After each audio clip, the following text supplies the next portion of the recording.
prosseguindo no estudo dos profetas menores. Como nós vemos no transcurso da história, o povo de Judá foi levado para o cativeiro da Babilônia. E quando isso acontece, eles têm todo esse período em que eles ficam na Babilônia. Isso vai até um momento assim, e eles vão, na verdade, em 3 etapas, e a última delas no ano 586 a.C. E quando os babilônios perdem o poder, os persas dominam o cenário, e a partir da época do rei Ciro, ano 538, eles começam a voltar e voltam em 3 etapas. E quando eles retornam à terra de Judá, o momento é um momento diferente, é um momento novo, e é nesse cenário que nós encontramos os chamados profetas pós-exílicos, que são a profecia que envolve os livros de Ageu, Zacarias e Malaquias. Por que é importante fazer essa observação histórica? Porque esses livros são, digamos assim, totalmente diferentes dos livros que a gente vai encontrar no período anterior. Quando você lê a profecia pré-exílica, ela sempre apresenta essa ideia de que o povo recebe uma chamada de atenção, eles são chamados ao arrependimento, e eles precisam ter um posicionamento diante de Deus. Se eles se arrependem, Deus retira o juízo. Se eles não se arrependem, o juízo cai sobre eles. É uma profecia condicional, é algo que se manifesta de uma maneira muito nítida. Quando a gente chega na profecia pós-exílica, o perfil é completamente diferente. Primeiro porque o problema do povo agora não é mais idolatria, eles já passaram por isso e agora estão de volta na terra, e vai haver o que a gente pode chamar de um amadurecimento desse monoteísmo judaico, digamos. Além disso, o problema agora não envolve mais essa ruptura da aliança, vamos dizer, a coisa já aconteceu e agora é um momento de restauração. O problema do povo é outro, Eles estão desanimados, eles não colocam Deus na sua prioridade, E aí você tem um novo momento histórico e um momento que tem a ver também com a realidade do período persa, que é um outro momento, uma outra cultura que vai trazer para nós um novo desafio diante da realidade da revelação divina. Então eu vou mencionar agora, por exemplo, o livro de Malaquias, que é um livro de desfecho do Antigo Testamento, um desfecho dos profetas menores, e é um livro que a gente, estudiosos até falam se será que Malaquias é Malaquias ou é apenas o meu mensageiro, é um profeta anônimo que às vezes tentam relacionar com Esdras ou com uma outra pessoa, a gente não tem certeza, mas o interessante é que o livro deixa claro isso, que o povo vem trazer os seus sacrifícios, o seu culto diante de Deus de qualquer jeito, e Deus fica muito indignado. Então veja que o problema agora, em vez de ser idolatria, é relaxo. É uma atitude assim de total desinteresse, A ideia é priorizar a vida pessoal, particular, em vez de dar a Deus aquilo que ele merece, Então, Malaquias reclama até que o pessoal fazia sacrifício com animais sujos, até de excremento, um negócio meio complicado, E aí, então, Deus rejeita isso e pega firme, questionando. Deus questiona, por exemplo, como é que o pessoal não contribui adequadamente para a questão da realidade do culto. Os dízimos e ofertas merecem uma atenção, por exemplo, no capítulo de número 3, e o livro vai marcar assim o final do século V a.C., no ambiente, no auge desse período chamado período persa, e ele é da mesma época do livro de Crônicas, fechando assim cronologicamente o período do Antigo Testamento.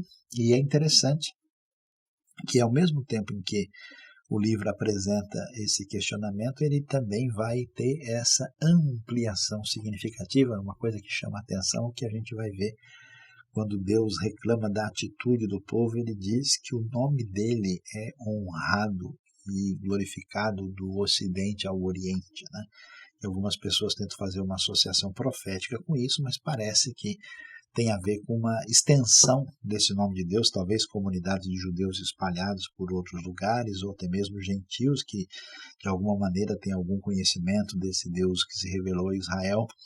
E isso não só se dá no eixo da realidade em que o Deus único é universal, mas também com o desfecho do capítulo 4, que vai nos falar, né, de que essa promessa de ação divina no futuro, ela está em aberto, porque no futuro, antes de chegar à grande bênção definitiva de Deus, o profeta Elias virá, o que é tão importante na tradição judaica e o que vai aparecer no Novo Testamento com ligação com a figura de João Batista. O profeta Malaquias tem esse desdobramento significativo. A Rádio Transmundial é um veículo de comunicação presente em 80% do planeta e que tem como objetivo levar as boas novas do Evangelho aos que não a conhecem, bem como dar crescimento e maturidade cristã àqueles que desejam servir a Deus de forma integral. Mais informações em www.transmundial.org.br. Transmundial, para todo mundo ouvir.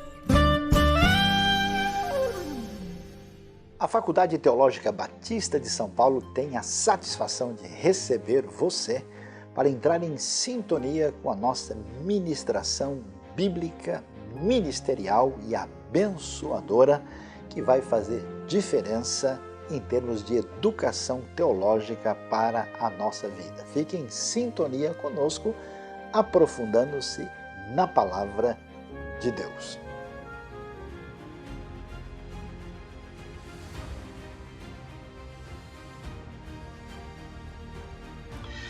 Quando nós olhamos a sequência aí dessa realidade, dessa época, os outros dois profetas que merecem atenção e eles precisam ser vistos conjuntamente são exatamente Ageu e Zacarias. Ageu é um livro pequeno, 2 capítulos, Zacarias já é um livro maior, que tem 14 capítulos, mas eles são da mesma época. A gente pode olhar até na datação que aparece ali, eles são livros que envolvem o momento quando o povo que veio no primeiro retorno de volta para a terra de Judá, porque na verdade eles têm 3 etapas, né? Você tem o pessoal vindo a princípio na época da libertação, na época de Ciro, no ano 538 a.C., depois a gente tem um bom grupo que vem na época de Esdras, em 458, e também com Neemias, em 444.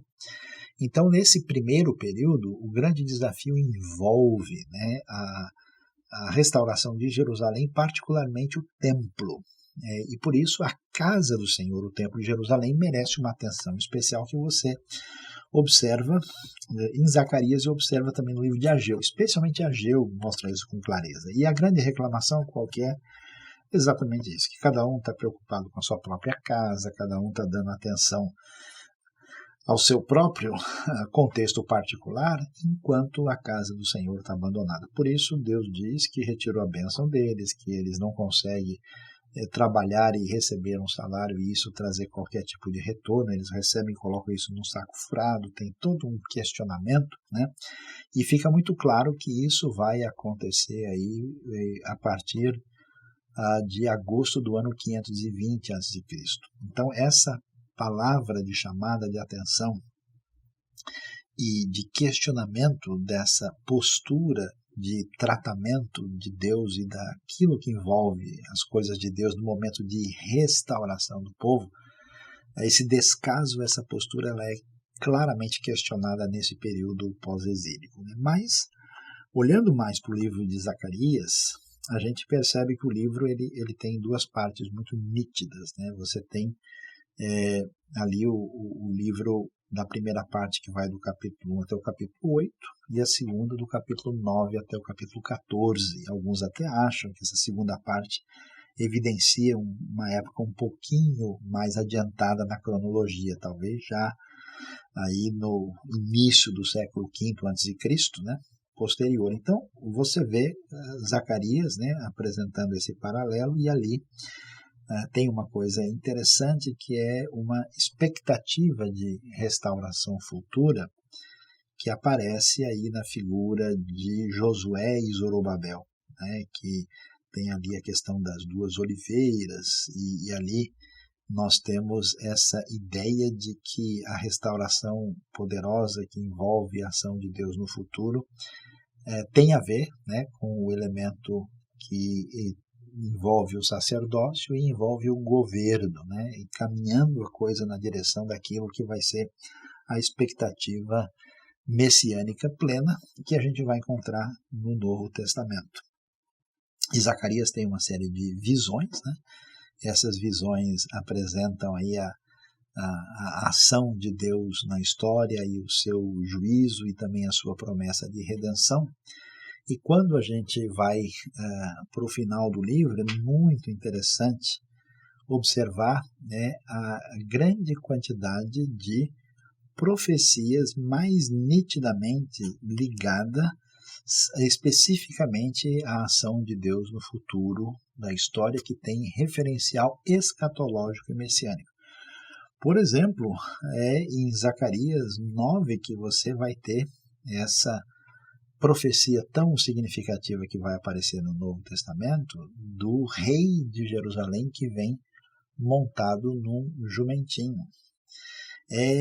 Também em Zacarias que você tem essa ideia de que o rei vindouro que vai chegar terá os seus pés tocando o Monte das Oliveiras. E aí nós temos uma série de profecias nessa parte final, especificamente do capítulo 9 até o capítulo 14, marcando essa expectativa messiânica extraordinária e com alguns textos que a gente realmente assim, né, não encontra nenhum elemento na história que parece que tenham alcançado o seu cumprimento pleno. E aí nós vamos ver nesse ambiente do desfecho de Zacarias aquilo, né, que a gente já viu de certa forma naquilo que aparece no livro de Ezequiel, que a gente vai ver de maneira plena, mas já amadurecida no livro de Daniel, quando você tem essa transição